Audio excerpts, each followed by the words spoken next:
মানে আমাদেরকে যে এখন সরকার অনুদানের জন্য যে ওয়ারিশনামা লাগবে, এই কাগজ লাগবে, সেই কাগজ লাগবে, বিভিন্ন ধরনের কাগজ আছে। আমরা তো সমস্ত প্রমাণ, সমস্ত ডকুমেন্ট আমরা তো জুলাই ফাউন্ডেশনে দিছি। তারপরে এখন যে আবার কাগজপত্র নতুন করে চাইতেছে, এই জন্য যেন আমাদের কতটা খরচ হইতেছে, কতটা হয়রানি হইতেছে একমাত্র আমরাই জানি। আমাদের পাশে কোনো পুরুষ লোক নাই, আমাদের হাজবেন্ড মারা গেছে, যেহেতু আমাদের পাশে কোনো পুরুষ লোক নাই, আমাদের দৌড়ানোর জন্য আমরাই একা।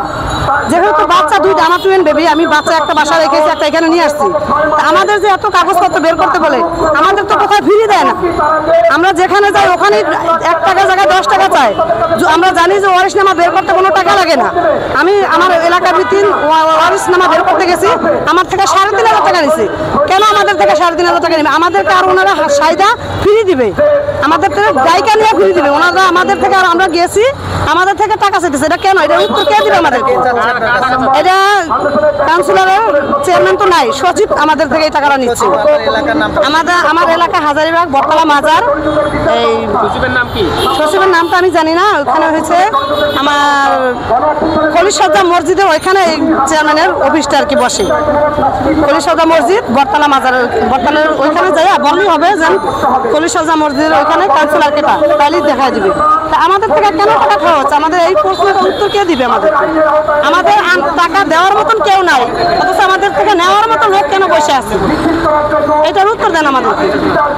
আমাদের বাচ্চা কাচ্চা নিয়ে যে আমরা চলতে পারি না, কোনো সচিব তো যাইয়া দেখে না, কোনো চেয়ারম্যান তো যাইয়া দেখে না আমরা কিভাবে চলতেছি।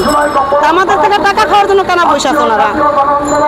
এটার উত্তর আমাদের দেন আপনারা। এটার উত্তর আমরা চাই, কারণ কিভাবে আমরা চলবো? আমার 4টা ছেলে, আমার 2টা টুয়েন বেবি, 2.5 বছর বয়স। আমি তো এদের রাইকা কিছু করতে পারবো না। এদের পিছনে তো আমার সময় দিতে হবে। আমার এই বাচ্চাদের শারীরিক সমস্যা আছে। ওরা টুয়েন বেবি 7 মাসে হয়েছে। ওদের আমি চিকিৎসা না করলে ওরা হাঁটতে পারে না। ওদের পিছনে আমার প্রতি মাসে 10,000 টাকা খরচ আছে। ওরা দেখতে পারবে না, পাওয়াটা পুরো বেকা। ওরা যদি আমি চিকিৎসা না করাই তাহলে ও হাঁটতে পারে না। ওর 2টা ভাই দোনোটাই হাঁটতে পারে না।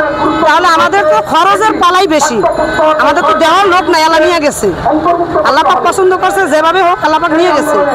তাই আমাদের থেকে নেওয়ার জন্য মানুষ কেন বসে আছে? আমাদের এই উত্তরটা কে দিবে বলেন? সরকার কেন আমাদের থেকে এত কাগজপত্র চাচ্ছে? ওনারা জুলাই ফাউন্ডেশন থেকে কাগজ নিয়ে নেয়।